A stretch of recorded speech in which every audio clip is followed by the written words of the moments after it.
Hey, Sooner Nation, welcome back. Rob and I here again. This week's episode, we will be bringing on JY to talk some trench warfare. So if you like trench talk, this is your episode. Up next.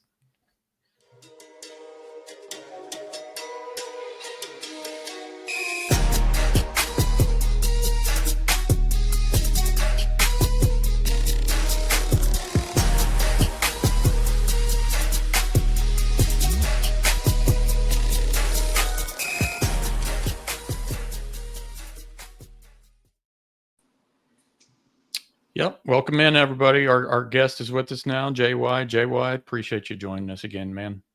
Yeah, thanks for having me on, guys. We'd have you on every week, but then we'd have to start paying you, and we just can't afford you just yet. No, I get that. I understand that completely. If you could pay me in single malt scotch and cigars, we might have a deal. Oh, okay. Oh, awesome. Interesting. We'll keep that in mind. I got a humidor full of cigars. I got like a little box. I don't know how many you can smoke in a day, but I've got like 20 Oh boy, I knew we could be friends. Yeah. Hey, before we get started, everyone, if you'd please like, download, and subscribe to the podcast, we'd really appreciate it. Trying to pile up those subscribers as much as we can, getting ready for the season. So appreciate everybody's support out there. So yeah, JY, how's Kansas City? It's 60 degrees down here in Oklahoma City. It feels great. I know. I don't know if it feels the same up there or not. Yeah, it's been kind of raining off and on all day. So rain. It's a little... We'll take rain. Yeah, man, it's rained so much up here, man. The Missouri River's swollen. It's nuts. Really? I've never seen this much rain before. Huh. Yeah, we got all of ours in like May. Was it May, Rob? Yeah. That was really wet down here, man. We had 12 inches in May or April. I forgot what month it was, but now we're in that whatever heat dome dry spell where you can't find rain. Yeah, it usually dries out there in August or whatnot. I got down to my aunt and uncle's place on Grand Lake about the time you were talking about, and I've never seen the water up so high. It was nuts down there. Yeah, for sure. So yeah, fall camp. We're about a third of the way maybe through fall camp. Is that fair? Somewhere in that neighborhood. It sounds like we haven't sustained any major injuries yet, at least that we know of. And they had a scrimmage yesterday. Sounds like, there's always some winners and losers from that. Of course, you never know how to judge scrimmages, but yeah, it sounds like offense having a little better fall camp than last year. Sounds like it. Sounds like Mateer and the boys are actually, leading some drives and just having a lot more success this year. So what's been your, I know we'll get into O-line talk, but what's been your thoughts so far now that Mateer's been here for, good 7-8 months now?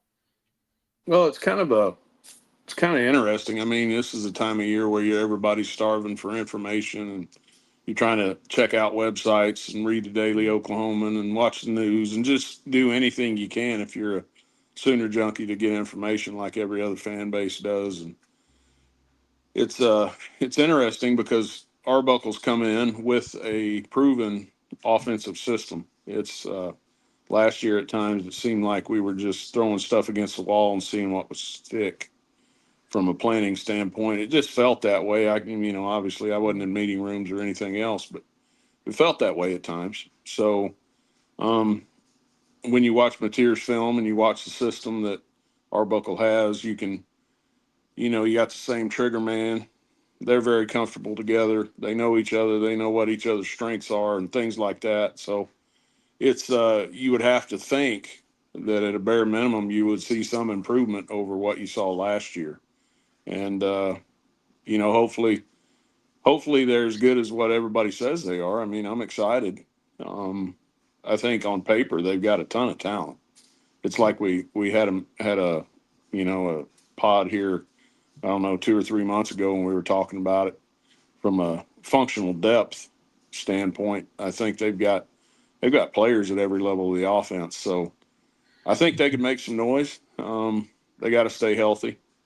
and so far so good as far as what's coming out. I don't like the little, you know, nicks and dings and holding them out of practice. I'm old school, man. Rub some dirt on it. But that's it. I'm old.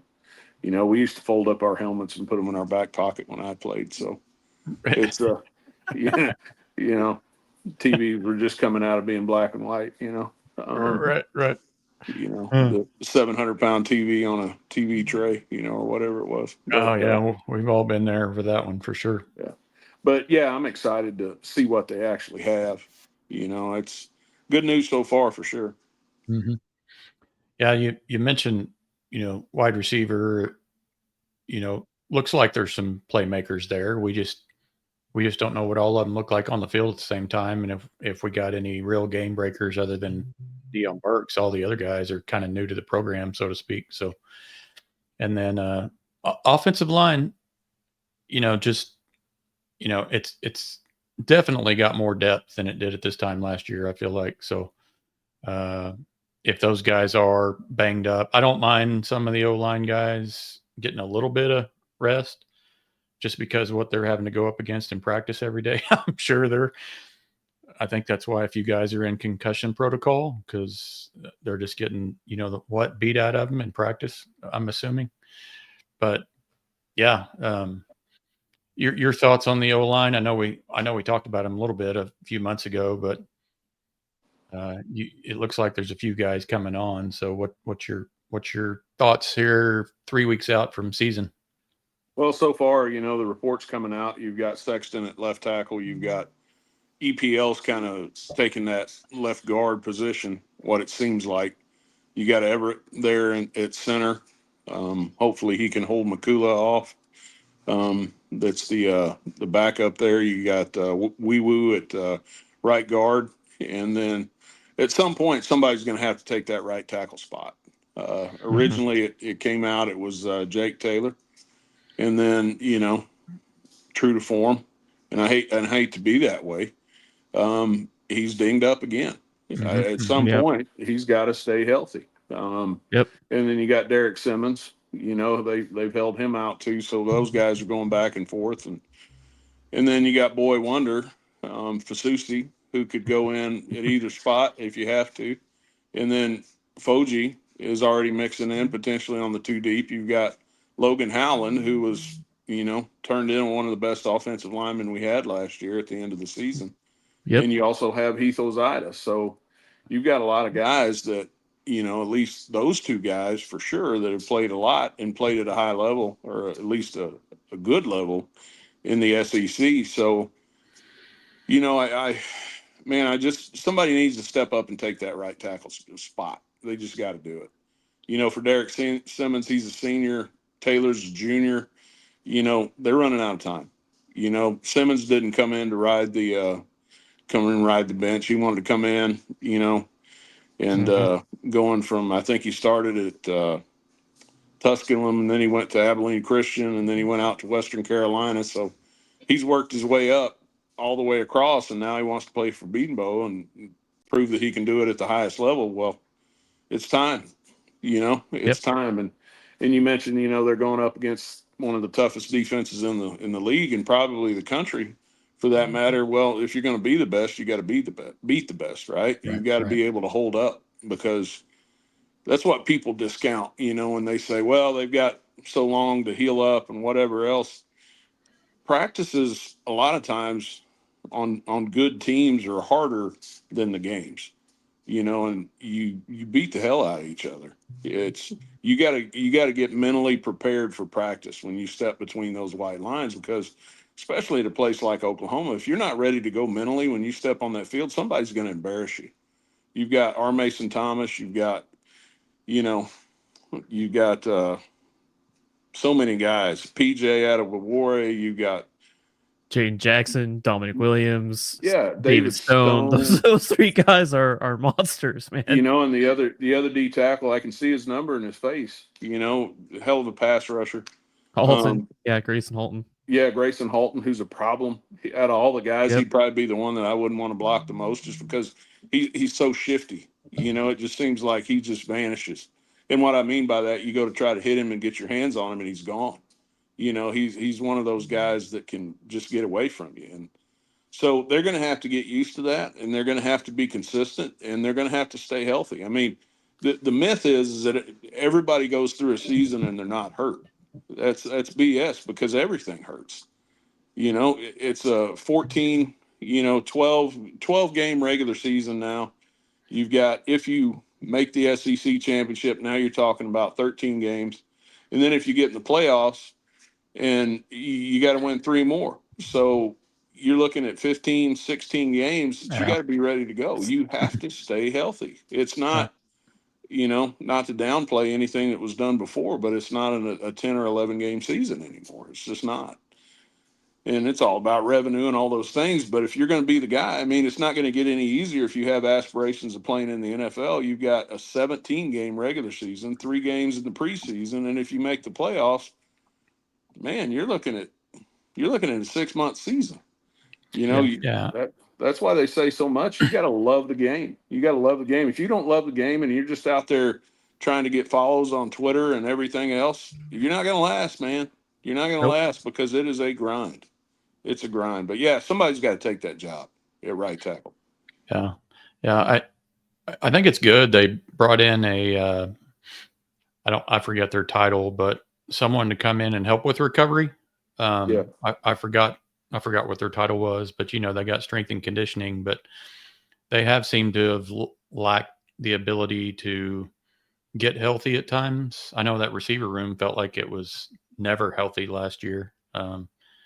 Guys, whether it was Nick Anderson or somebody, we won't get into that whole story, but they just, never could get healthy. So I'm hoping whatever that group is they brought in that can help in what you're talking about and just get back on the field a little quicker.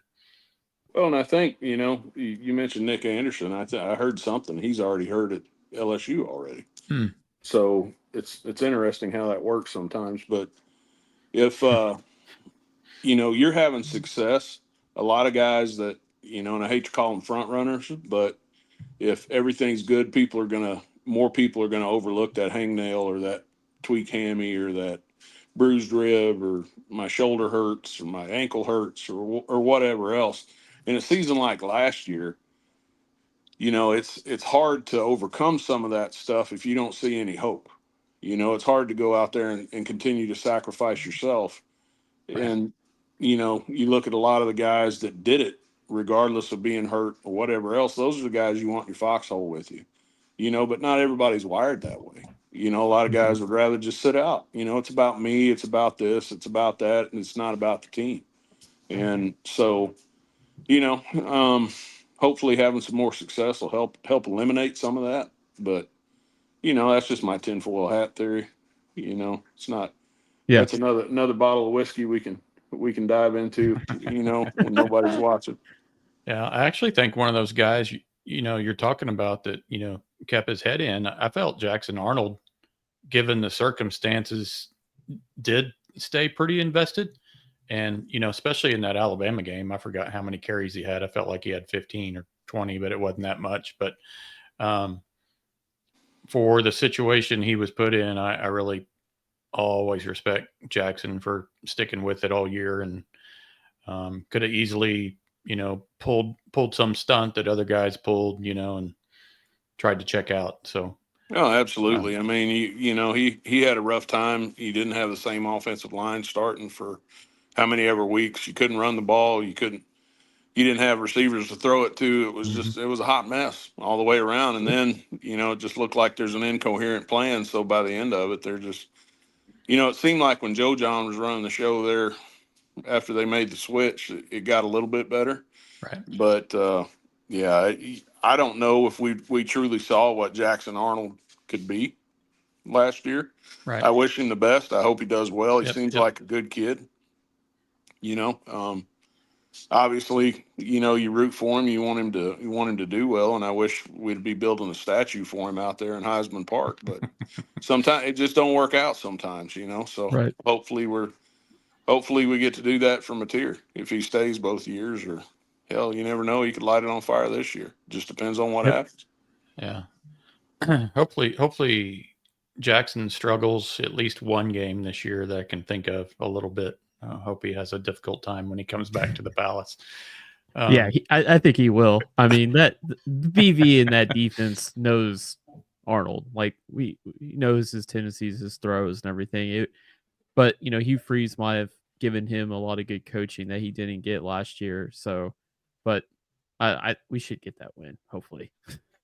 But it sounds like you were talking about that right tackle spot quite a bit with Jake Taylor getting banged up. You got Simmons, TFB Alex, who is a film guy, had some good stuff on Derek Simmons, and from the stuff that he pulled out there on Twitter, TFB Alex, counter and pass pro. I mean, that's basically what Simmons was and or is. I mean, he's good pass protection, and he can run the hell out of counter. That's a pretty good foundation for trying to be a tackle for Coach Beatenbow. I mean, you're not going to get on the field if you can't run counter and you can't pass protect. That's just not going to happen. But what do you think of the possibility of Simmons starting at right tackle for the first few games? Could you see a Fasusi if that left side with Sexton and Howland kind of are locked down? Can you see Fasusi getting worked in at that right tackle spot behind Simmons and maybe even overtaking it mid-year? I mean, anything's possible. I mean, it's just like last year. I mean, if you had it on your bingo card that Heath Ozida and Logan Howland were going to be your left guard and your left tackle for the last 3 or 4 games, I mean, God bless you, right? You might need to get on FanDuel or whatever else and start placing some bets, like Biff on, what is that, Back to the Future, where he had the, whatever. So, I mean, at this point, after watching Bill Beatenbow for so many years and how he puts offensive lines together, I wouldn't put anything past him. When he first got to Oklahoma, you come out against Alabama in that Sugar Bowl, and nobody thought that Bronson Irwin was going to be playing right tackle, right? And he comes out, and they ended up playing really well against the best team in the country at the time. Alabama was riding high. So, you've got guys all the way around. We've talked about Cody Ford in the past who played guard for 3 years, and then now all of a sudden he's a tackle. He's been a tackle in the NFL, and he did the same thing, I believe, with Hayes when it was either, I can't remember if it was Hayes, but right there when toward the end of Riley's time here. So I wouldn't put anything past him. Somebody this week has got to make a move. You got practice tomorrow, you got practice Tuesday, and you got Wednesday is a scrimmage. But somebody this week has to make a move. And your best ability is your availability, and probably right behind that is dependability. So, 1 and 1A. So it wouldn't put it past me if, you could see Howland in there on the right side, because if you got Sexton, I hope to God Sexton doesn't have to be the Swiss Army knife this year where they put him in six or seven. Hopefully they don't have him playing tight end and fullback and all this other stuff, moving him around and long snapping and doing all, maybe holding on to plays, kicking and stuff like that. But, so you got Sexton over there, and it looks like EPL and Wee Woo, and hopefully Everett. So he's got some pieces now he can play with, so he knows what he's got in Logan Howland, right? He knows what he's got. So, it's crazy that he was just a redshirt freshman last year. So this is just year 3 for him. It wouldn't shock me to see him get plugged in over there. Okay.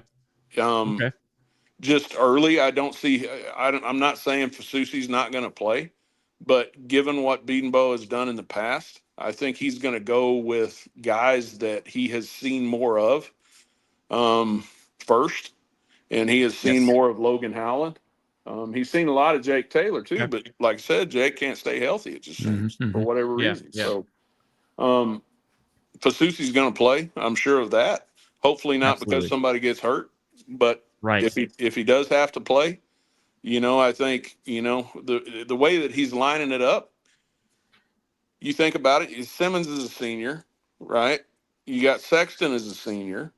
So ideally he's got Fasusi over there on the left side behind Sexton. So next year when he drops out, Right. he goes to greener pastures, then put Fasusi in there, and you still got EPL on the left, and hopefully Hollenbeck's ready to go in the middle, or Makula, because he's got a couple 3 years left at center.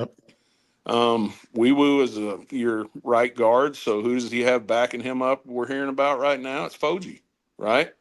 He's putting them in there. So he's got that. He's got the progression or transition plan or whatever cool words we want to put on it, But Logan Howland's got 3 years of eligibility left, and it wouldn't shock me one bit because he stayed healthy last year.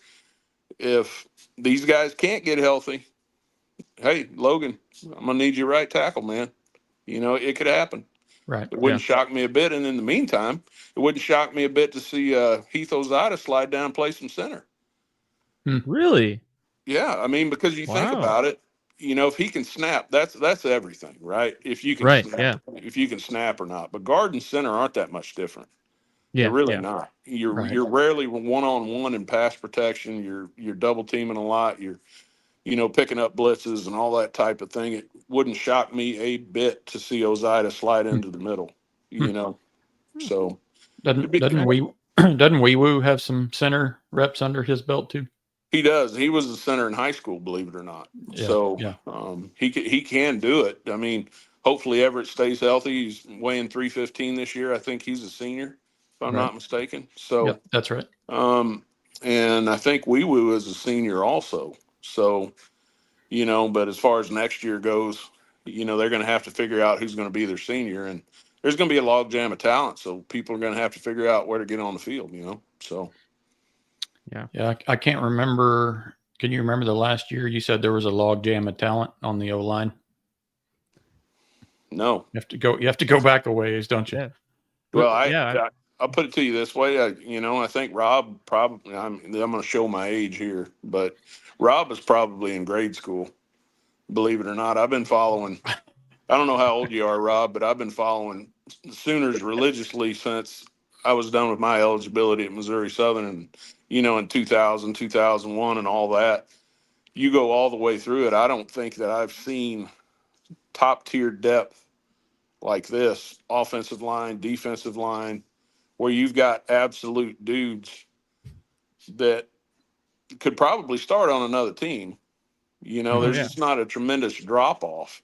I just haven't seen it. I mean, nobody knew what you had in Trent Williams when he starts out, and I think it was 06 or whatever, when they go to Mizzou and he's starting as a true freshman, and everybody was worked up about that. So I don't remember a time where they had this much talent and a coach that could really develop it and put it in the right position like Beadenbow has. That's key. That's key. So maybe you go back to something close to it where you had, that offensive line with Cody Ford, and, you had Creed, and you had Orlando Brown and Drew Samia and Alvarez, and you had a lot of guys that could really play, but you didn't have the second unit, right? Yeah. So, normally on depth charts you got a 1, 2, 3, but I just feel like that O-line's got 1A, 1B a lot this year, which is awesome. Just because what you said, there's just not a huge drop off like in years past, which is great. And that's what you want ultimately. If you're trying to win a championship, people are going to get dinged up. People are going to get hurt. You might get a guy that tweaks an ankle or gets, bruised ribs in a game or gets a stinger in the game's got to come out and get worked on the sideline. So a guy's got to go in for a couple of plays, and you never know when that play in the second quarter is going to be something critical that at the end of the day might be the difference between winning and losing. I mean, I know you're not going to win a game in the first half, but you can for sure lose it. And it's, you've got to have guys that can come in and be that guy for a little while, even if they're not for the whole game. So, some of this young talent they have is it's really good. And I think that's why you see some of these bag chasers are going to other places because they see the depth that they have. Right. You seen some of the kid that went out they gave him all that money out there to go to Taco Tech out there. And, so, he probably comes somewhere like Oklahoma or Texas if they didn't have the depth that they have. So yeah, was that Felix Ojo? Was that the yeah, one that's who it was. Yeah. Hey, what kind of influence at all do you think, Kevin Wilson coming back with his O-line experience and stuff like that's do you think he gives Bedenbow maybe, some resource or assistance, help, whatever you call it, that he hadn't had in a while? I think so. I think that you got two great offensive line coaches that are right there teaching guys little things, finer points. You never know how somebody's personality might fit Coach Wilson a little bit better than Bedenbow or vice versa. I think the biggest benefit we're going to see during the game is going to be with game situations and helping Venables. I think that's where we're going to see the dividends the most because Kevin Wilson he's been a head coach. He's been an offensive coordinator at Oklahoma. He's been an offensive coordinator at Ohio State. He's been a guy that has worn the hat and had a lot of responsibilities. And as an offensive coordinator, you probably think of game management a little bit more than you do as a defensive coordinator. You're thinking of how many timeouts do we got? How many, how far do we have to go? How good's my kicker? Things like that. You approach the game differently in your mind than what you do as a defensive coordinator. It's not good. It's not bad. It's just what it is. It's just like we were talking about, when we were talking about Jacoby Johnson, who was a receiver in high school. He comes to Oklahoma. Now he's a corner, right? And you got the kid from Weatherford, CJ Nixon, we were talking about, my tight end, right? Yeah. On our You last tied in one. Right. We've been trying to push that for you, man. Oh my God. Yeah. I will die on that hill that CJ Nixon needs to be a tight end. But, where do we put him? Because we've got a defensive minded coach, and that's great. Yeah. That's great. Yeah. Nothing wrong with Yeah. that. Yeah. And those kids want to play defense, that's good. But if you had an offensive minded coach, they'd be on the other side of the ball. So you just approach the game in different ways, and I think that's where you're going to see it the most from Kevin Wilson being a resource for Coach Venables, just being on the headset saying, hey, we need to think about this. Hey, the other team's got one timeout. Let's try to run the ball. Let's try to milk the clock. Let's try to get them to do this, that, or the other. You just think about the game differently. Yeah. You kind of touched on it a little bit. You mentioned the word kicker, and it just got me thinking. I feel like we got that Tate Sandell transfer down from Texas. Just Brent's not normally one to tout kickers and say how good they're doing, but man, he's been bragging on that guy for the last few months, and what a difference it could make if we have what we think is a total flip on offense and couple that with a good kicker, because we know some games are going to come down to that fourth quarter. And just if we have a weapon at that position instead of someone that we're just hoping can get it near an upright, I think that's going to be a huge deal for us, potentially, to try to push over that 8-9 win mark if we can possibly get there. But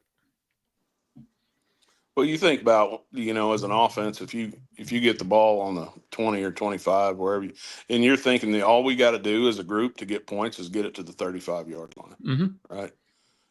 That's 30. You add 17 yards to wherever the ball is, and that's what the snap and the end zone are. So that's a 52-yard field goal if you're on the 35. So right.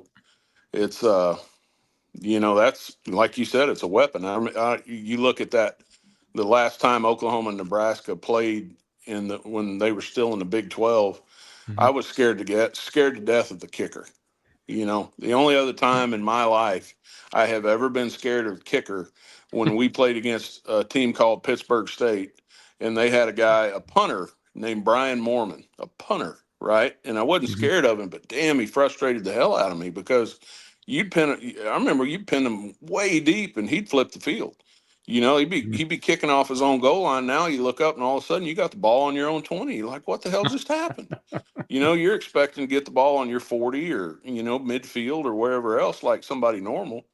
Ironically, he's the same guy that got jacked by Sean Taylor in that Pro Bowl on that highlight, believe it or not. Oh, wow. But, Okay. he was a hell of an athlete and hell of a kicker, but those guys are rare.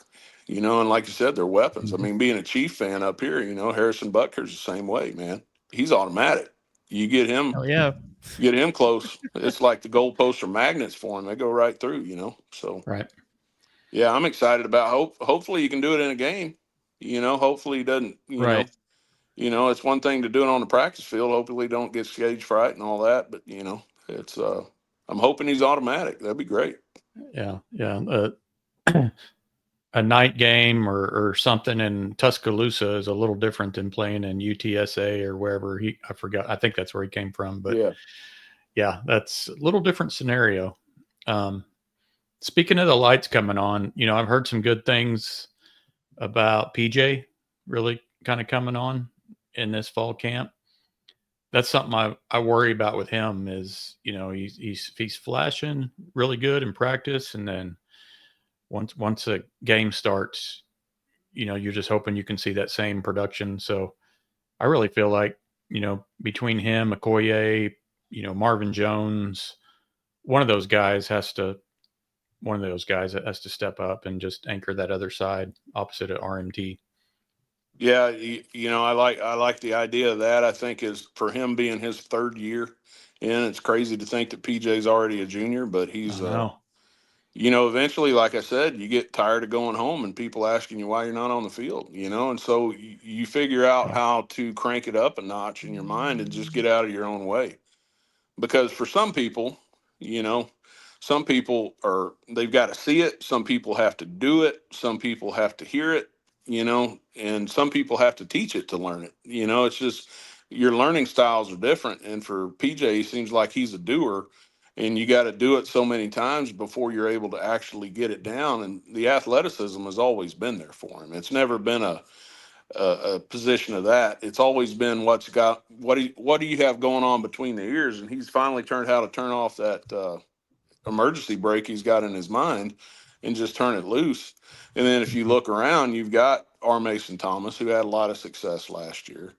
Those guys in the middle are going to give them a lot of one-on-one battles because David Stone is, you know, really tearing it up right now in camp. So people are going to have to double team on the inside with him and Grayson Halton and all that type of stuff. So, and if teams roll their protection to R. Mason Thomas, that on that opposite side, just like you said with Marvin Jones and PJ and all these other guys, you know, the other kid, Taylor Wine, I think is his name, or Yep. you know, that's, I mean, you look at him, he's 6'5", 6'4", 275 pounds as a freaking defensive end. That was our defensive tackles when, you know, Grinch was here. Right. Right. So, Right. Right. you know, I mean, there's going to be a lot of one-on-one matchups for that offside defensive end this year. And, you know, there's players at every level of that defense. I could go on and be excited about that all day long. Those guys are problems. You know, at everywhere you look, there are stud athletes um, stockpiled on that It's defense. it's becoming BV's like positionless defense because all you can look at like from Kendall Dolby, Kip Lewis, Amasigo, uh, Kendall Daniels. RSJ, Kendall Daniels, Peyton Bowen. These guys can run. Like those linebackers and safeties, like they can flat out run. Like you can do, and he does a lot of stuff with his rotations, his cover three and his Tampa looks.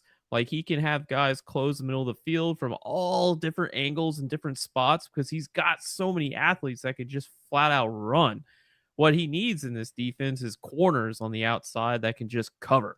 Like I want occasionally I want to man up on this guy and let's just zone off the rest of the half of the field. He didn't get to do that last year. He had to kind of do a lot of pure zone looks, but he's got a lot of dudes in this back seven that can just flat out run. One of my favorites is Sammy Amasigo. I think he's damn good for a guy that can is kind of, you know, on that fringe of starting. I think he number 24 could start pretty much with for anybody. And then of course that defensive line is just salty as hell, man. I mean, Jane Jackson is as a true freshman came in last year and one of my favorite plays all year. He's just doing his job, and he just takes a guard from Alabama, a junior, 330 pounds, and just throws him out of the club. He's just like, get the hell off me, and just made a play. And I was like, that's an 18-year-old freshman that just took a junior guard from Alabama and threw him out of the club.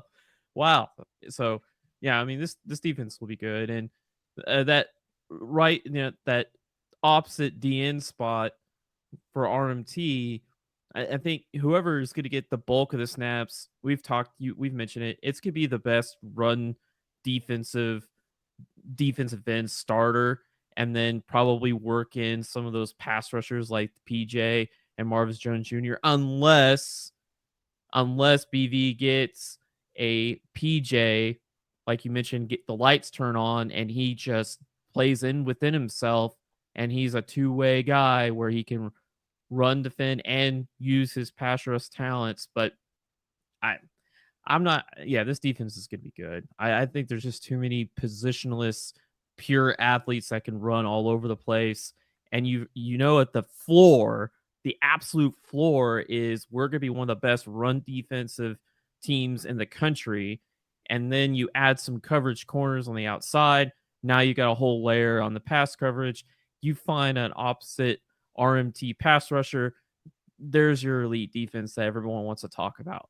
So it's like 1, 2, 3. We know we're starting here. Let's add the pass rush or the pass coverage corners. Let's get the pass rush opposite of RMT. You've got your dudes that can run all over the field.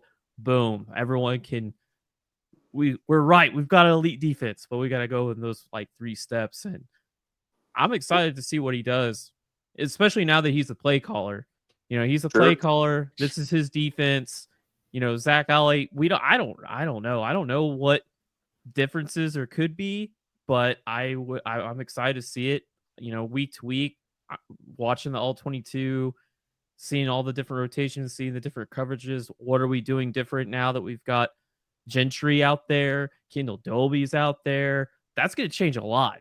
Just those 2 guys is going to change a lot. So what does it look like, Sure. So, and you still got Eli Bowen, who played really well at the end of last year. Eli Bowen. Yep. I went on record last year when I saw Courtland Guillory's film.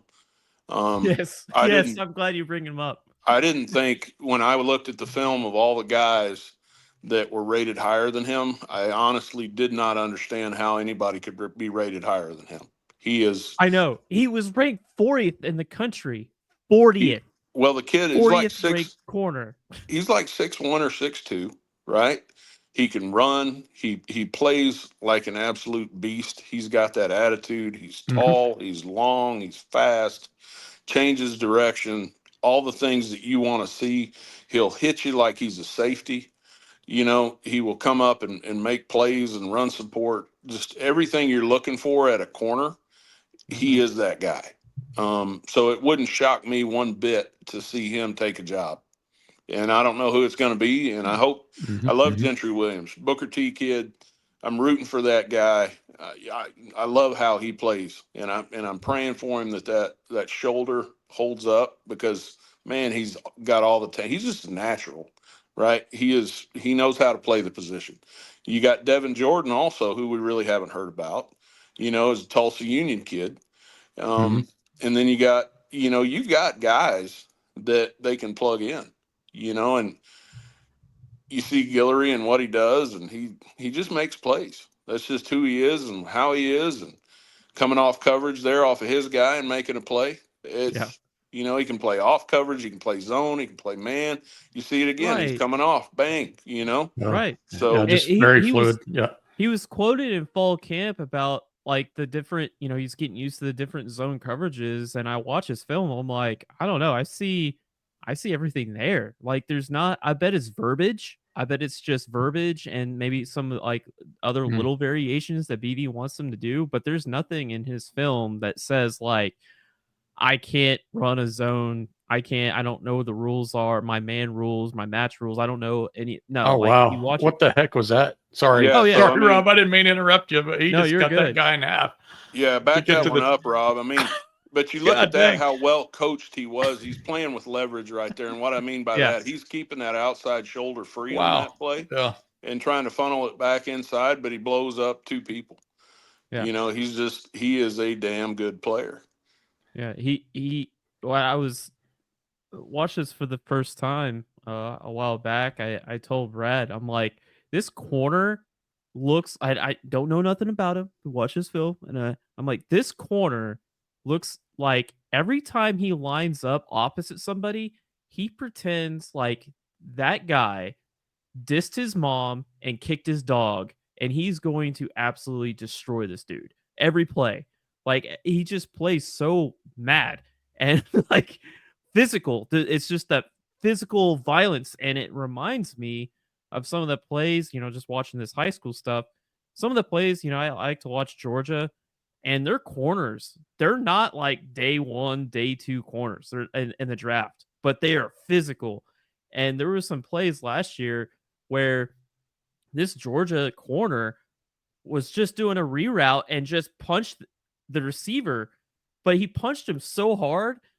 The next play, the receiver tapped his helmet. He couldn't even run. He just tapped his helmet. He went off to the sideline and was just like breathing because he was just like, oh, was just trying to catch his breath. That kind of physicality at the outside the corner, you don't have to be a day one guy, day two guy in the draft. But if you're physical and you're violent like this, like that is so valuable for the game. So anyway, No, yeah, you're absolutely right. I mean, and you look where he played. To me, Houston kids are just different. I will die on that hill. Houston kids, there's something different about those guys. They just are, and playing down there in the league that he plays in.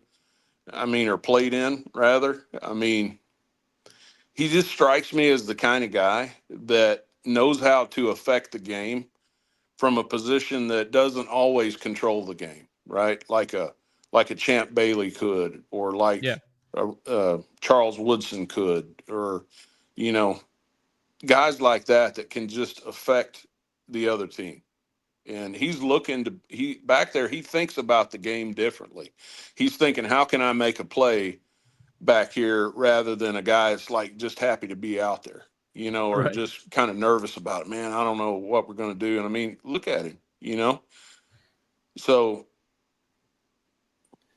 One thing I like about watching him play quarterback here is if he does ever get some picks, he knows what to do with the ball.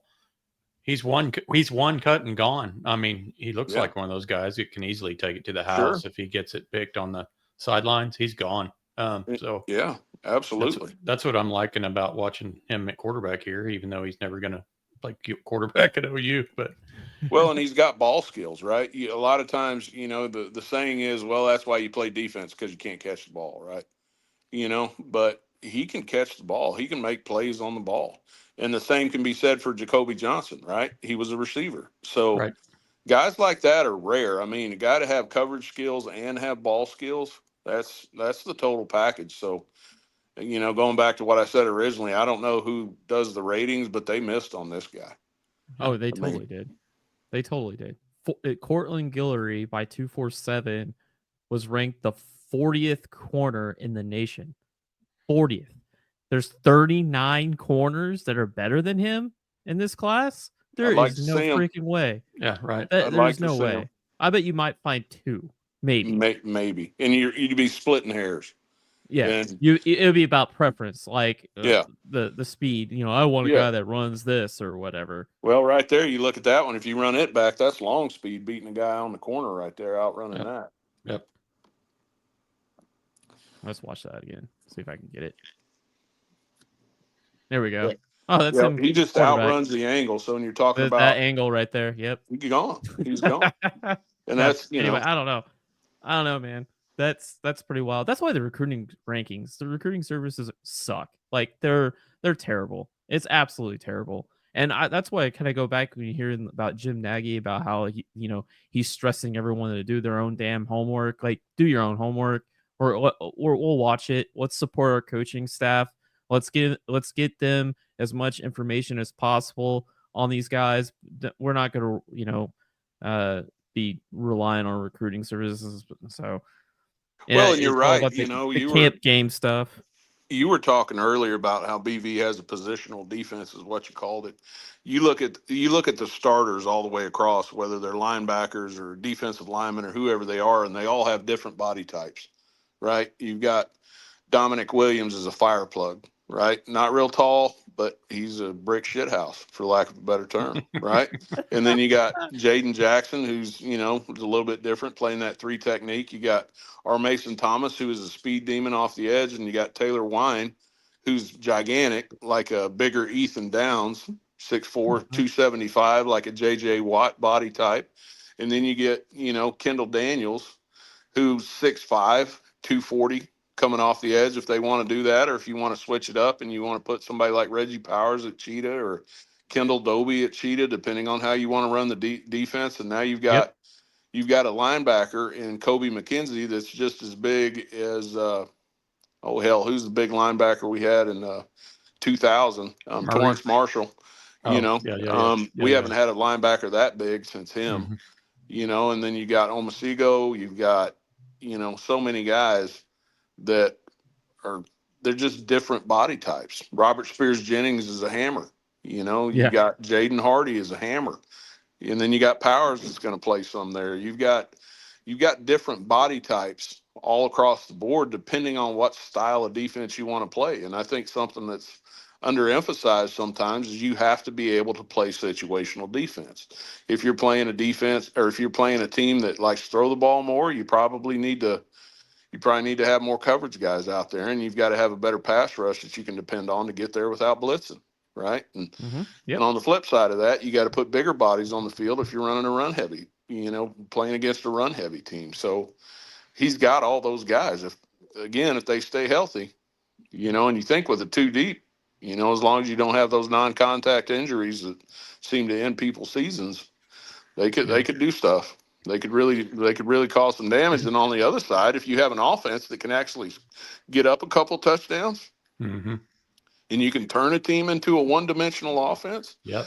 and then you can run a 2 and 3 deep at them that can blitz and rush the passer and get home and create turnovers. And if those DBs only got to cover for 1 or 2 seconds, man, they're gonna get the hands on the ball, and then comes your ball skills. And it's the rich get richer. It's a good snowball or it's a bad snowball.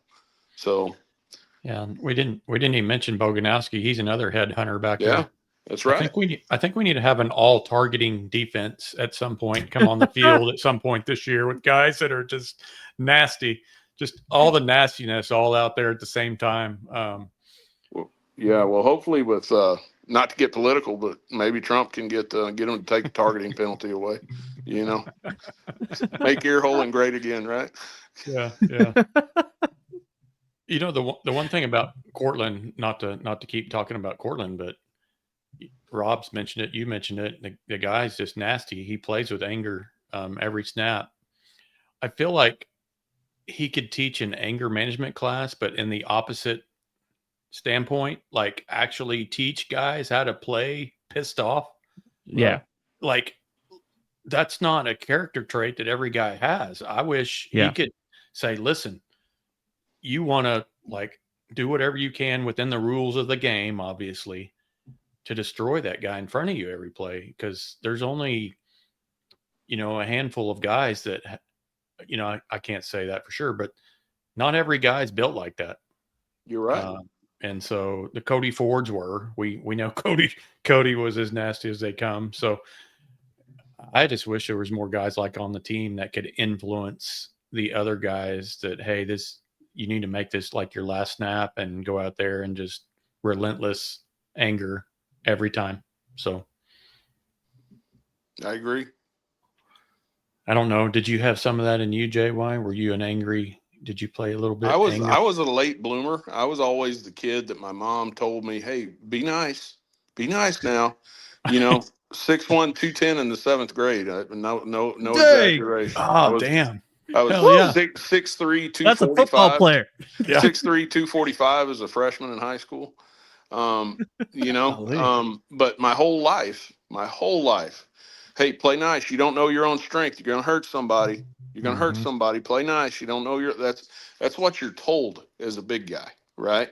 You're told that, and you're wired that way, and you play nice, you be gentle, and you go the extra mile not to hurt anybody. And now all of a sudden, let's put a helmet on you, and you're supposed to be the devil himself, right? But you've been programmed the exact opposite way your whole life versus a guy that's small, like a DB, like a Courtland Guillory, like you're talking about. Nobody ever told him to play nice. You don't know your own strength. He never heard that before. Never heard of that. And you hear it all the time. Man, if I was as big as you, I'd be, blah, blah, blah, and yak, yak, yak, and all this kind of stuff. And, so as you get older, I think you get nastier, right? You get nastier, and you finally figure out that, truly nobody's out here trying to be your friend. They're really not. Yep. And, at the end of the day, you got to figure it out. And at some point, you're going to have to find that light switch. And that's why I keep going back to guys like PJ. At some point, you're going to go home and you're going to get tired of answering those questions. You're going to get tired of, the coaches, man, come on, get out of your head, get out of your own way, quit thinking so much and doing all this other stuff. And eventually you're like, F everybody, man. These are my guys, and I'm going to protect them. So to answer your questions, long-winded, man, towards the end of my time playing, I got a lot nastier. We ran the split back veer, and I wanted to, if we weren't double teaming, I was coming down on that Mike linebacker. I wanted to pancake him, and I wanted to get up to the free safety, and I wanted to roll his ass too. I would run 20, 25 yards downfield, and I wanted to do that. I wanted to knock somebody's ass smooth out. And it takes a while to get there. Some people are wired that way from the jump, but like you said, not everybody is. And it takes time, and for some guys it never comes on. Unfortunately, some guys are just happy-go-lucky the whole time, but some guys ain't. I feel like PJ is one of those guys that could get that influence. If he could ever get that influence, his game would go to a different level. But more nasty the better. You can't have enough nasty, in my opinion, anymore. Baylor. I don't want to go back to the Bryles days because there was some stuff going on there that wasn't even legal. But some of the nastiness that some of those teams played with, I thought, you had the Petrie and a couple other guys. I just like their attitude on defense a lot of times. So not to make an example with Baylor of all teams, but just more of those guys, Absolutely. Like Rocky Kalmus played with, right? Oh yeah. Roy Williams, Tommy Harris, Dusty Dvorak. Right. He's known as an announcer now, but that guy was a demon, man. That guy was mean. Yeah. He was mean. Trent Williams, man, just guys that just want to bury you. Not everybody has it, but eventually that switch comes on. Who was the defensive end that almost passed out on one play because he was so amped up? Do you remember who I'm talking about? He played with Dvorak. I think it was Corey Heineke, maybe. I don't know, but yeah, he was just, I don't know, maybe he had one too many Red Bulls, but yeah, he literally kind of passed out on the field just because he was going berserk. But yeah, I'd rather reel him in than not. So right, absolutely. No, one offensive lineman we really didn't talk much about, EPL, Eddie Pierre-Louis. We're over here talking about, the physicality, and he might be one of my favorite offensive linemen on the team off of just one play. You watched when he got the penalty. Yeah, where he comes in and WWE style, he just wants to take someone's head off. I love that. He's like baby Duke Robinson to me, man. Yes, like that. He if you look at our at the depth chart, he really is the only. I guess Howland's a redshirt sophomore. He's a true sophomore, and we have him plugged at the left guard spot. Like, we feel like he's going to be playing somewhere. Sure. And he's got a mean streak, man. I mean, you get him a whole season worth, I bet he's going to have a lot of WWE moments. Absolutely. Well, yeah, it's like we talked there in the spring, with Howland and Ozida missing all that time. Somebody's going to take your job, and they did. Yeah. Neither one of them are starting, right? Yeah. So, and I understand you got to get fixed, but come on, man. Yeah. I think Eddie Pierre-Louis is going to give us some awesome highlights this year, man. Whether he starts or not, I think he does, but I bet he's gonna rip someone's head off, man. I hope so, man. He's gonna rip someone's head off. Someone's gonna have to tell him you can't do that. Let's bring you down just a little bit. You can't take that guy and throw him to the stands. You're gonna have to. Nah, they'll never tell him that. They'll just tell him to be smart. They'll smart. just come on. You gotta be smart. You gotta be smart because you want guys to play like that, man. Yeah, you do. I think EPL's the one that had some track highlights from high school, right? Just running track. God dang, maybe running third leg on a relay. I don't know if it was that, but he was motoring down the track, and I'm just like, yeah, we need that guy. Yeah, he can definitely move, man. He'll be a guy that can play on Sunday if he stays healthy and he does the right things. Yeah. Him wearing those glasses in his program picture is all the better, because he's one of those guys that, he's big and he's mean and all that, but then you see him with his glasses and he's deceptively kind looking, So. Right. You mean this one right here? Yeah. Look at that. Yeah, look at that guy. He's rolling. Oh my gosh. He's moving. Yeah.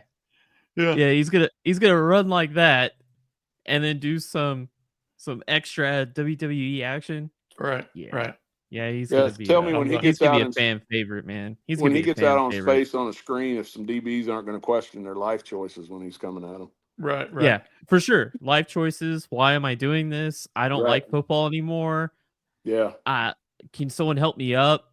I've got my knee hurts. I want to sit down. You want Mama on the other team to be considering some civil suits against you when you play. That's what you're after. Rob, I will say that highlight you show, the only thing he would ever be able to run is a 100-yard dash, because there's no way that guy can run in the corners. There's no way he'd be able to lean and handle those corners. But yeah. Hey, JY, I know you're probably not a big prediction guy, but do you care to throw one out for this year's team, record wise? I think we're undefeated going into Texas.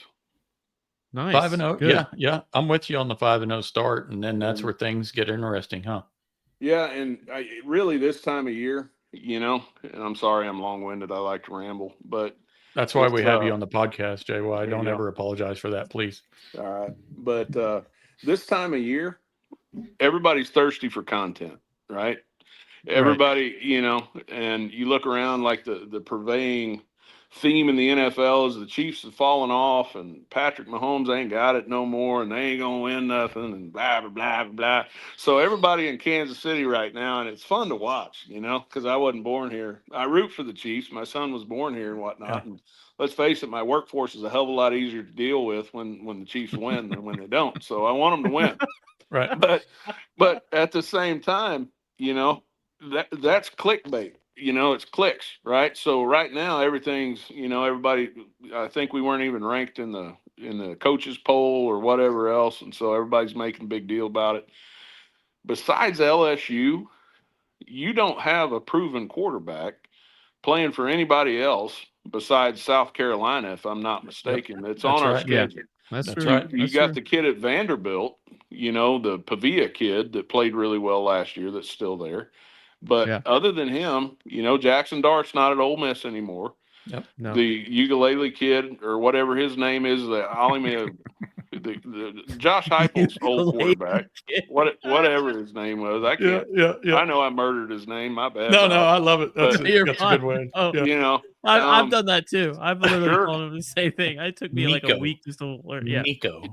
There you go. That's better. See, I'll use that one. Yeah. Kentucky ain't got a quarterback. We don't play them anyway. Mizzou ain't got a quarterback. Right. Shouldn't have lost that game last year. Yeah, let's not go there. Yeah. As far as the Sellers kid for South Carolina, if we don't spot those guys 28 points, the defense really kind of shut him down. That's right. All game long, and so there's not a lot of, and as much as people don't like to admit it, there's not a lot of premier quarterbacks that Oklahoma's going to face this year. And I had this argument with a friend of mine the other day, and I was going off of what hell, I don't even remember who said it, but I can't take full credit for it. But he was like, "Oh, Texas is going to get y'all, Texas this and Texas that." And of course, he's your typical Kansas fan. He's talking about how, "Oh, my big brother's going to whip your ass," that type of guy, because Kansas can't do it, type of deal. And oh, they got Arch Manning, they got this, and I'm like, okay, that's great, But if he was so good, why was the other guy starting? That's right. Right. And the other guy got drafted in the 7th round, so it's not like. You look at how he played last night or this morning Yep. or whenever that game was, man, it looked like, Jackson Arnold went to Jacksonville or wherever the hell he's playing. So, it's you don't have proven quarterbacks anywhere across the league, and you got a good defense. You got talent offensively. You got an offensive coordinator now that understands how to call a game. You got a damn good quarterback if you can protect him. And everybody stays healthy. I think this team can win 9 or 10 games. You've got pieces.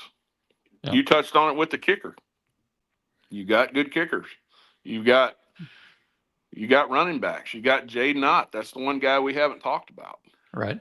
That guy has got vision. I think vision is the most underrated trait that a running back can have.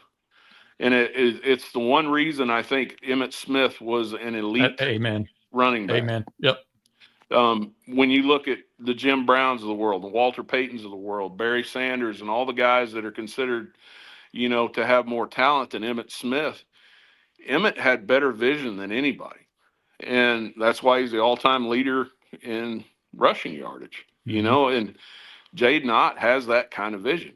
He does. And running in this kind of offense where they run a lot of the counter and different things like that. And he's going to get him out in space. And, I think, the kid that transferred to Florida State probably saw the writing on the wall. You got Xavier Robinson. You've got, Javante Barnes, who's played well when he's healthy. So I think you've got 3 really good backs, and you got the other kid, Derek Blaylock. Everybody's raving about him. Tory Blaylock's coming on great. Yeah. Yeah. So, love to see his dad, Derek, who played for the Sooners, tweeting about him, and stuff. I just love that, Right. And so you've got talent everywhere. And if Jaden Gibson can get back and get healthy, Giovanni Gibson can get back and get healthy. Those guys are problems on the outside, and you can just go on and on where, you think about matchups and how good Venables is at scheming situational defense. If Arbuckle can be that type of guy offensively and can scheme up stuff for those big, tall guys like the Carson Kent kid or the Huggins kid or, all those guys, there's things that you can do. And hopefully Caden Helms gets healthy because he's starting to have a good camp. He's one of those guys that's year 3. Year 3 is always my benchmark, and so I think they're going to win 9 or 10 games. I really do. Nice. The biggest thing to me, the indicator against Illinois State, and everybody, oh, it's Illinois State, it's this, that, and the other. Well, Illinois State, much as people don't want to hear it, FCS, they're damn good. They're a damn good program. They are. I understand they're FCS, but they're a playoff type team. They're not quite as good as, say, South Dakota State or North Dakota State, but they are a good program. If Oklahoma comes out and physically dominates them and makes a good program look like they don't belong on the field with them, then that will be an indicator for me. Can you line up and just mash their ass and look like 95 Nebraska against a good program? Oh, it's Illinois State. Oh, it's Illinois State. No, well, they're still a good program, right? Yeah. So that's going to be that's what I'm going to be looking for. I want to see Eddie Pierre-Louis tear some heads off. Yes. Right? I want to see if Troy Everett has gotten stronger and he's not just 315 pounds of fluffiness, right? I want to, because he's gotten a lot bigger, but is it functional strength, or are we just running to Burger King at 13, 12, 1 o'clock in the morning, is that what's going on? I want to see that defensive line just tearing people apart and making it look like it's an avalanche defensively. Those gang tackle moments when, or they run a screen to the outside and you got 6 guys just tearing that guy apart like a pack of hyenas. So yeah, there's indicators to me that I'm going to be looking for in that first game. And it's going to tell me a lot about where this team is mentally, how hungry they are. If they, we're just, we're going to hum-ho through this game, or they're going to come out and they want to put a statement forward and get ready for Michigan, because I want to see them whoop snot out of Michigan. Yeah. So with that first game, last year we had Temple, and coming out of that Temple game, we did not match Temple at all. We didn't. Like we averaged, I think, 7 yards a carry versus Temple, which that should never happen. Like it should be double digits or more. You should that first game, as much as it is like a non-con game, and yes, you're expected to win, but the imposing of the will that you're talking about will show if they are legitimately on this path of we're going to compete for an SEC championship that first week, they're going to just destroy them. And last year versus Temple, I think you and I were actually texting. I was like, huh, yeah, this is not as like it's not good. It's not good. I was like, why are we struggling? Like it just the execution wasn't there, but I was trying not to panic. I was like, I don't want to panic. I'm not wanting to panic. I'm not wanting to buy into hype. I'm not wanting to buy into panic. I want to see it play out. But it definitely did not look like that path. We were taking that path of like we were going to actually compete for things. I think you're absolutely right. I think there could be a lot of things that you could see in the Illinois State game where it would be like, okay, this is much different. The physicality is there. The mental makeup of we're going to waylace. We're not going to play down to an opponent. We know we are better. We're going to prove it every single snap of every single game. And that Illinois State game I'll be texting you, man. Like I'll if I see some shit, I'm gonna have to text you. No, absolutely. Yeah, do that for sure, because we're going to find out real early. Luckily you got Michigan at home, you got Auburn at home, so you don't really have that big road game before you get to Texas in the Cotton Bowl. And I just get the sense, and I hope I'm not off, I get the sense that this team has got a lot to prove. I think it starts with Mateer, ironically, because really? yeah, because you look back at when Mateer came out of high school, he was in the same district in high school as Jackson Arnold. Yep. Yeah. And he was under recruited. He had to go from the Metroplex all the way up to Pullman, Washington, and play in the Pac-12 after dark, and all that good stuff. I think he's going to have something to prove. I really do. And I think Arbuckle's got something to prove. I think Venables has something to prove. Sure. Yeah. And it's dangerous when you get a group of people that have a chip on their shoulder and they play with an edge and they prepare with an edge. I think it's set up to where they can make some noise. They really could. I'm very, very hopeful. Yeah. I'm very hopeful. That offensive line has something to prove. Absolutely. They were banged up last year, and I don't know if there's a bigger unit on our team that has a bigger chip on their shoulder than them. Of course. And you look in 2000, we won the national championship. A lot of guys didn't know who Frank Romero was. They didn't know who Scott Kempenick was. They didn't know who Bubba Skinner was. They didn't know who any of those guys were. And that's okay. If, you get tired of hearing about how bad you are and how you're not any good and how you're this and how you're that. And coaches will do that sometimes. They'll put press clippings on your locker, and get them taped up and stuff where people are doubting you and, oh, this team's going to dominate you and all this other stuff, So I'm hoping that's what's going on. I really am. Sure. Because it's going to be a grind. I mean, they cannot have that lull after Texas that they've had in the past, where they come out and they look like world beaters in the first part of the year, like they went to Florida State in 2013 and then kicked the snot out of Texas. And then you had a couple of inexplicable losses in the back end of the year. And they can't do that this year because luckily they got LSU coming to our place. You go to Alabama I don't To know Tennessee. where. Yeah, to Tennessee. Tennessee, I mean, they can hurt you, but without Nico, see, I did better that time. Without Nico, I like I'm not ukulele. as scared of Tennessee as I was before, because Right. he was a damn good player. He really is. Mm-hmm. Ill-guided, I think, but you know, yeah. And then you got Missouri at home, and Oklahoma hates Missouri. So Sure. I think the schedule sets up really well. You got some big games at home, some tough games at home. So yeah, 9 or 10 could be more. I'm gonna be disappointed if it's not, because like I said, we talked about talent for an hour and 10 minutes now. Yeah. We talked about talent. They have the talent, but can they put it together? Right. Right. And I like the fact that the most talented quarterback on our schedule, Garrett Nussmeier, comes to our place the very last game of the season, because there's a chance there's playoff implications. Sure. And you give me Brent Venables playoff implications at home against Garrett Nussmeier. I'll take Night Brent game. any day that yep. Just please, I welcome it. I'm just glad it's that last game of the year against the best quarterback supposedly. So how cool would it be if both teams came in undefeated in that game? How cool would that be?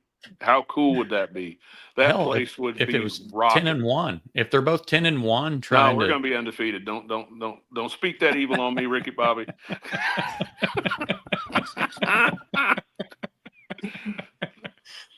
Oh, but I get what you're saying. Yeah, man. That would be awesome. Dream come true. Come true. Yeah. Right. But Rob, I'm running out of questions, man. You're gonna have to come up with some, or we can start to wrap things up a little bit here. But JY, you got any closing thoughts for us other than the one you just threw out there of us possibly being undefeated going to that last game? No, that's I said, how cool would that be if that? No, I'm with you. How cool. He said how cool. That was not. Yeah, you're right. You're right. So said 9 to 10 wins, but how cool. I'm with you on the 9 and 10 wins. Rob thinks I'm smoking crack every time I say that, but well, let's go through it. If you got a minute, pull up the schedule. Let's look at it. Rob, you've usually got a schedule. And we'll wrap up. Handy we'll wrap up with this. Okay, I like this. We were wanting to do predictions. Come on there, Wonder Boy with the computer skills, because I'm not that guy, man. I'm like a monkey with a coconut banging on a computer, dude. Hey, that's me, man. I got a few years on you here. I'm the senior member of our group, so dude, you guys have got headphones and a micro. I'm sitting here holding my phone, man. This is as good as it gets for me, man. If it wasn't for Rob, I probably wouldn't have this or a mic. So I'm right there with you. So all right. So Illinois State, we win that, right? Yep. Okay. I think we win Michigan. I think Bryce Underwood's a hell of a talent, but I think they're going to be a little one-dimensional. There we go. Michigan, I think we win that. Yep. I don't know that it'll be a blowout. I think Michigan has got dudes. They're good, but I think defensively, I think that we're able to definitely hold them down. I really do. In a big atmosphere. If we look good against Illinois State and we come in that week, I think we beat them. Temple, we're in Philly, believe it or not. I think we win that. Auburn, I think it's going to be a bigger game for the fans than it is the actual players, because a lot of fans will be after Jackson Arnold because people are weird, and that's how people are. But I don't think that the players got any ill will towards Jackson Arnold, but I think we win that game. And then you got Kent State, right? And we should win that, right? And then I think you have a bye week before. That's right. Before Texas. So you do. That doesn't show the bye week. Yeah, that doesn't show the bye week. I think is between Auburn and Kent State. There you go. Yeah. So there you go. So yep. And honestly, do you want some help from the technical savvy guy like me? Here we go. Too, right? So there you got Texas, right? Texas lost a lot of guys in the draft, right? They did. Yeah, yeah. They've got guys. They do. And Arch Manning, I understand he's the second coming, and all these things, and they already probably got the labels filled out to FedEx the Heisman down there for him. So it's but Texas is a toss up because I think that you win against Michigan, you win against Auburn, you look good in the other games. I think you got a top 5 matchup by the time we get to Texas, or we're at least in the top 10, right? You win that one and you go to South Carolina. I don't think that I see no reason that Oklahoma can't beat South Carolina, right? I don't, and that's my point to all these things. I don't think there's not a team that's on our schedule that you can just say they're better than us. Right. So if you don't spot them 4 touchdowns, I think you can win that. I think, Jackson Dart is not there with Ole Miss. They're coming to our place. I think you can win that one. And then if you can get through going to Tennessee, you can definitely win that game. And then, then you got Alabama and LSU, two out of the three right there. You don't have a quarterback at Alabama either, right? Because Jalen Milroe just left and went to the NFL too, didn't he? Yep, he did. Yeah, they're breaking in a new guy. Absolutely. They're breaking in a new guy, So, granted, don't get me wrong, it's going to be tough to go into Tuscaloosa and win. But if by this point some special things have happened, and then John Mateer, everybody's talking about him in a Heisman conversation, which is possible. You never know. You can win that one. You should beat Missouri because they lost their quarterback, right? LSU, like we said, how cool would it be? How cool would it be? How cool would it be? So there's not anybody on the schedule that I don't think they can hang with. Yep. Yeah, agreed. Yeah, I definitely heard 11-0 before we got to LSU. That's what I heard. So, and that place would be rocking. Our guys would have something to prove if LSU came in undefeated. Yeah, that would be the biggest game in Norman since probably Notre Dame. Okay. Yep. And I think, what was it, 2013? Yeah, that's right. I was at that game. That was fun. That's right. Not so fun. I think, I honestly, as much as I don't know that there's a team out there that I hate more than LSU. 2003. No, you're right. They ripped my guts out. 2019, when they beat us in the playoffs and made us look like a grade school team. They were one of the greatest teams to ever play. All Joe pro, Burrow, all pro offense. Yeah. So I think our fans would be like sharks with blood in the water. I think our fans would have something to prove in that game. Like the Texas Tech 2008 game, right? Yeah. So, you need that jump around where people actually jump around, not just play it, but people actually jump around. Yeah. They play the song every once in a while, but people don't jump. So it's like, I think that kind of atmosphere. Yeah. I think the stadium, you could see like the dust and the dirt start shaking, and people are like pissed off. And if we bring the right fans to that game, there might be fights in the crowd. That would be awesome. Yeah, it'd be great. Yeah. Because I guarantee you the LSU people are going to come. Yes, they're going to be mouthy. Yeah, LSU fans will be there. There will be plenty of LSU. And they will LSU be liquored travels. up. Yeah. Yes, they will. Yes. Yeah, you may have to come to that tailgate with us down in Norman. We may just need some muscle right down there. Well, I ain't got much. I'm almost 50 years old, but if Sooners have got a chance to make the playoffs or they're undefeated or something like that, I will come to the LSU game. All right. I'll be there. We go. Yeah. With cigars. All right. I'm a Romeo guy and a Monte Cristo. Those are the two brands I used to. An aristocrat.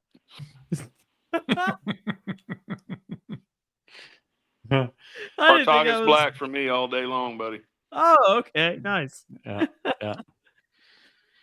All right. Hey, we'll wrap things out, man. We always appreciate you coming on and joining us. It's always a great time. Great time.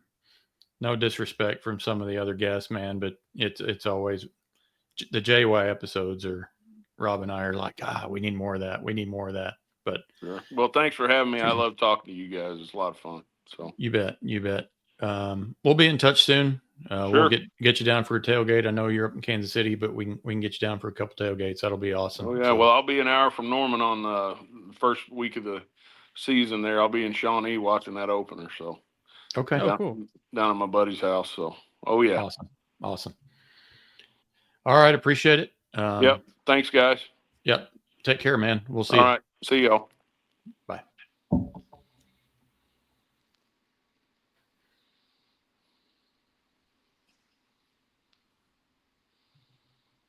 Nice. Yeah, that's good stuff. Just like always. He always educates me every time I get on here with something. Oh yeah. So much fun, man. Yeah. Oh. Good stuff. Anything else we're wanting to get into today? After that, it's hard to find any good material, man. That's if we can get to undefeated at LSU, that would be amazing. Yeah. What the hell? Oh my God. After the season that we had last year? Oh. I mean, exactly. Really, I'm gonna honest. I'm still debating 8-4 and 9-3. Like I can't quite. But after listening to that, he's got a lot of good points. I mean, we do not play like a stud quarterback at all. No. Like I'm not a big fan of Sellers. Like I do not think he's top 10 draft pick worthy quarterback. So I'm kind of looking past. His legs are one thing, but yeah, I mean, he's right. I mean, Garrett Nussmeier is really the only quarterback, and I don't even really like Nussmeier. What the games that I watched, I mean, yes, big arm, yes, accurate. Yeah. He had 2 bookend tackles in Will Campbell and Emory Jones that went into the first round. He stood there like a statue. When you get that guy moving, right, his accuracy drops. Like he's not the same quarterback. Yeah. So, he's got me make some points. Right. I'm feeling good. I'm feeling good. Hey, let's go ahead and wrap things up if you're good with that. Yeah. No. Thanks everybody for tuning in. If you don't like JY, something's wrong with you. So please subscribe. And we will see you next week. Boomer Sooner, everybody. Take care. Hey. That is my standard. Champion standard. Yeah. Run my place, ayy. Keep up with the pace, ayy. If you don't got motion, then stay up out of my face, ayy. I be doing a race, ayy. 100 yards out of the way, ayy. It's time to lock in the field, baby. It's game day. 7 rings you can't handle. I'm on a champion man too. Welcome to my standards. Maybe that's something you can't do. Maybe try a different angle. Maybe try a different play too. When you know you're the greatest, some people might hate you. Champ,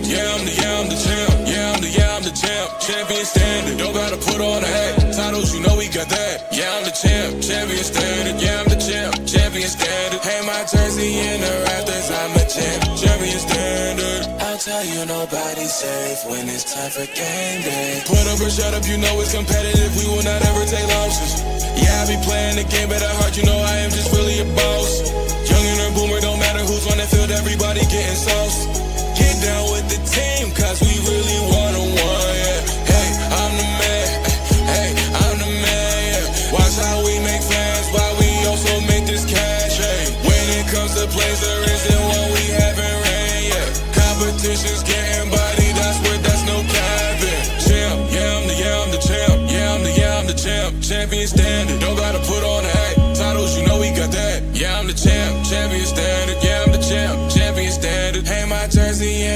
rafters, I'm a champ. Champion standard, champ. Yeah, I'm the champ. Yeah, I'm the champ. Champion standard, don't gotta put on a hat. Titles, you know we got that. Yeah, I'm the champ. Champion standard, yeah, I'm the champ. Champion standard. Hey, my jersey in the rafters, I'm a champ. Champion standard. I told you nobody's safe when it's time for game day. I told you nobody's safe when it's time for game day.